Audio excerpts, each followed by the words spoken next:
ओम नमः शिवाय। ओम नमो नारायण। ओम नमो भगवते वासुदेवाय। वे उमापति शिव जी मुझ पर प्रसन्न होकर इस कथा को आनंद और मंगल की मूल उत्पन्न करने वाली बनाएंगे, जहाँ से आनंद और मंगल उत्पन्न होते हैं। इस प्रकार पार्वती जी और शिव जी दोनों का स्मरण करके उनका प्रसाद पाकर मैं चाव भरे चित्त से श्री रामचंद्र जी का वर्णन करता हूँ। मेरी कविता श्री शिव जी की कृपा से ऐसी सुशोभित होगी जैसे तारागणों के सहित चंद्रमा के साथ रात्रि सुशोभित होती है। आपने कभी देखी होगी, रात्रि हो लेकिन चंद्रमा ना हो तो रात्रि की शोभा नहीं होती। जैसे किसी देश में केवल प्रजा ही प्रजा हो, राजा ना हो तो राज्य की भी शोभा नहीं होती। तो तारागणों के साथ चंद्रमा भी हो तो रात्रि की शोभा बढ़ जाती है। ऐसी मेरी कविता तभी सुशोभित होगी जब मेरे ऊपर भगवान शिव की कृपा दृष्टि बरसेगी। जो इस कथा को प्रेम सहित एवं सावधानी के साथ समझ बूझ कर कहेंगे सुनेंगे, वे कलयुग के पापों से रहित और सुंदर कल्याण के भागी होकर श्री रामचंद्र जी के चरणों के प्रेमी बन जाएंगे। सपने हो साँचे हो मोही पर, जो हर गोरी पसाऊ, तो फर हो जो कहें सब भाषा भनीति प्रभाऊ। यदि मुझ पर श्री शिव जी और पार्वती जी की सपने में भी सचमुच प्रसन्नता हो तो मैंने इस भाषा कविता का जो प्रभाव कहा है वह सब सच हो। भक्ति का बहुत बड़ा प्रभाव होता है। जब मनुष्य भक्ति रस में लीन होकर के कुछ कर्म करता है तो उसका प्रभाव अपनी परिस्थितियों पर भी देखता है, जीवन में चारों तरफ भी दिखाई देता है, और मनुष्य के मन में संतोष रूपी धन सर्वोपरि सबसे पहले प्राप्त होता है, और जीवन में तो शांति प्राप्त होती ही है। और ईश्वर की कृपा दृष्टि हो जाए तो भक्ति से जीवन में भौतिक समृद्धियां भी प्राप्त हो जाती हैं। मैं अति पवित्र श्री अयोध्यापुरी और कलयुग के पापों का नाश करने वाली श्री सरयू नदी की वंदना करता हूँ। फिर अवधपुरी के उन नर नारियों को प्रणाम करता हूँ जिन पर प्रभु श्री रामचंद्र जी की ममता थोड़ी नहीं अर्थात बहुत है। अध्यात्म में अयोध्यापुरी शरीर को भी कहा गया है। ये पूरा शरीर एक अयोध्यापुरी है, और इसमें नस नाड़ियाँ जो हैं वो भिन्न भिन्न प्रकार की नदियों के नाम हैं। और यहाँ अयोध्यापुरी अर्थात जो अयोध्या पहुँच गया वो कलयुग के पापों का नाश उसमें हो जाता है। इसीलिए इस शरीर की बड़ी बलवत्ती सत्ता कही गई है, क्योंकि इस शरीर से आप पाप भी उत्पन्न कर सकते हैं, पुण्य भी उत्पन्न कर सकते हैं। और अयोध्यापुरी कहा गया है अर्थात ये शरीर मंदिर का रूप है, तो तुम इस शरीर से अपनी मुक्ति भी पा सकते हो। उन्होंने सीता जी की निंदा करने वाले धोबी और उसके समर्थक पूर्व नर नारियों के पाप समूहों को नाश कर उनको शोक रहित बनाकर अपने लोक में धाम में बसा दिया। मैं कौशल्या रूपी पूर्व दिशा की वंदना करता हूँ, जिसकी कीर्ति समस्त संसार में फैल रही है। जहाँ कौशल्य रूपी पूर्व दिशा से विश्व को सुख देने वाली और दुष्ट रूपी कमलों के लिए पाले के समान श्री रामचंद्र जी रूपी सुंदर चंद्रमा प्रकट हुई, सब रानियों सहित राजा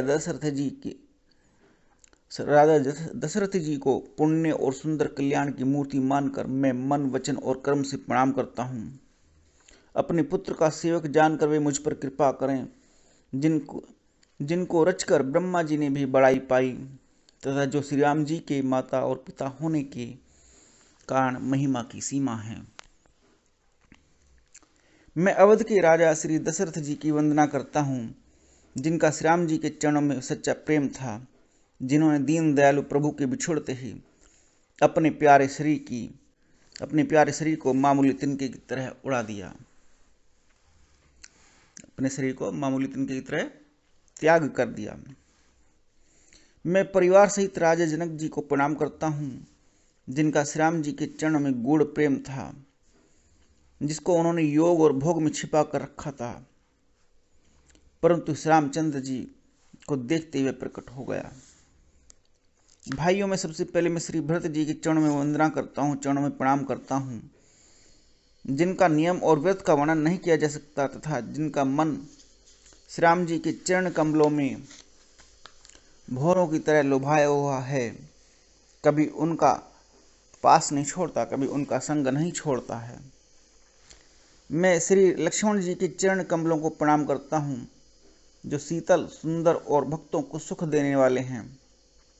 श्री रघुनाथ जी की कीर्ति रूपी विमल पताका में जिनका लक्ष्मण जी का यश पताका को ऊंचा करके फहराने वाले दंड के समान हुआ, जो 1000 सिर वाले और जगत के कारण 1000 सिरों पर जगत को धारण रखने वाले शेष जी हैं, जिन्होंने पृथ्वी का भय दूर करने के लिए अवतार लिया, वे गुणों की खानी कृपा सिंधु सुमित्रा नंदन श्री लक्ष्मण जी मुझ पर सदा कृपा करें।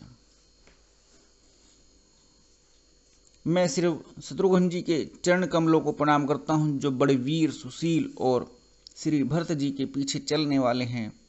मैं महावीर श्री हनुमान जी से विनती करता हूँ, उनकी विनती करता हूँ, जिनके यश का श्री रामचंद्र जी ने स्वयं अपने श्रीमुख से वर्णन किया है।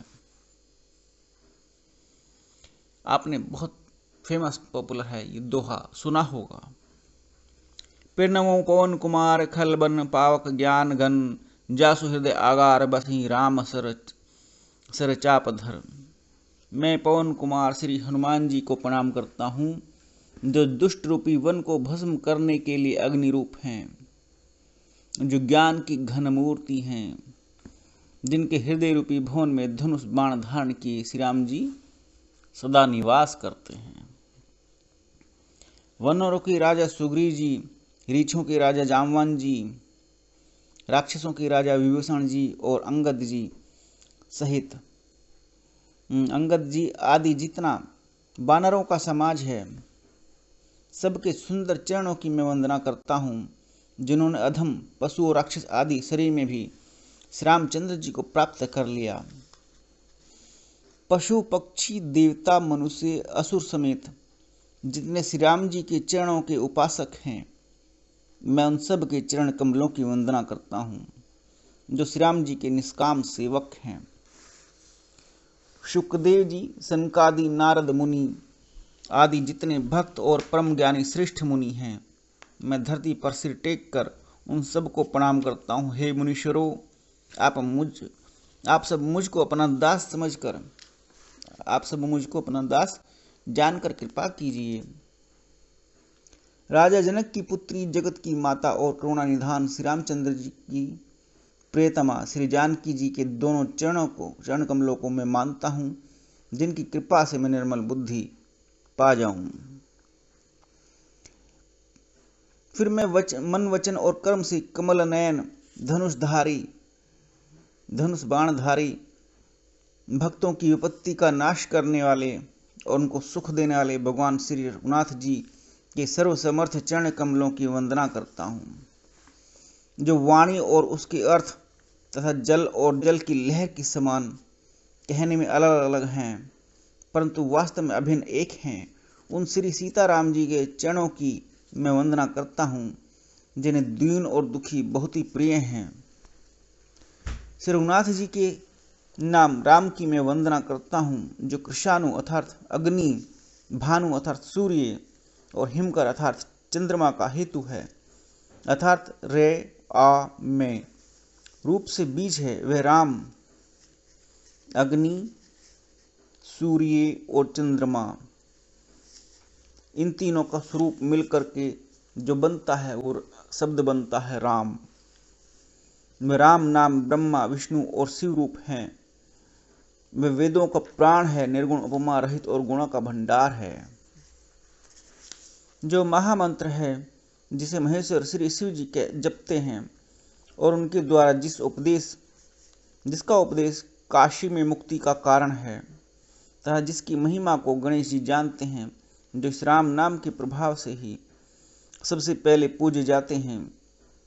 आदि कवि श्री वाल्मीकि जी राम नाम के प्रताप को जानते हैं, जो उल्टा नाम मरा मरा कहकर जप करके पवित्र हो गए। श्री शिव जी के इस वचन को सुनकर कि एक राम नाम सहस्त्र नाम के समान है, पार्वती जी सदा अपने पति के साथ राम का नाम जप करती रहती हैं। नाम के प्रति पार्वती जी के हृदय की ऐसी प्रीति देखकर श्री शिव जी हर्षित हो गए और उन्होंने स्त्रियों में भूषण रूप पतिव्रताओं में शिरोमणि पार्वती जी को अपना भूषण बना लिया, अर्थात उन्हें अपने अंग में धारण करके अर्धांगिनी बना लिया। नाम के प्रभाव को श्री शिव जी भली भांति जानते हैं, जिस प्रभाव के कारण कालकूट जहर ने उनको अमृत का फल दिया। आप सबने कथा सुनी होगी, जब देवासुर संग्राम हुआ तो उसमें से कालकूट नाम का एक विष जहर निकला और जिसको भगवान शिव ने धारण किया और अपने कंठ से नीचे नहीं उतरने दिया, जिसकी वजह से, उस जहर की वजह से भगवान शिव का एक नाम पड़ा नीलकंठ, क्योंकि गले में जाकर के जहर ने अपना सर दिखाया और भगवान शिव का कंठ नीला हो गया। आज भी अगर आप ऋषिकेश में भगवान शिव के नीलकंठ धाम में पहुंचेंगे, नीलकंठ महादेव मंदिर पहुंचेंगे, तो अगर आप थोड़ा बहुत भी अतीन्द्रिय ज्ञान रखती हैं, ईश्वर की कृपा दृष्टि है और आप साधना करते हैं या ध्यान करते हैं, तो वहाँ आपको वहाँ के पहाड़ों में नीलांचल, नीलाश्म धुति, नीलाश्म नीले रंग की छटा महसूस होगी। ओम नमः शिवाय, ओम नमः शिवाय, ओम नमः शिवाय।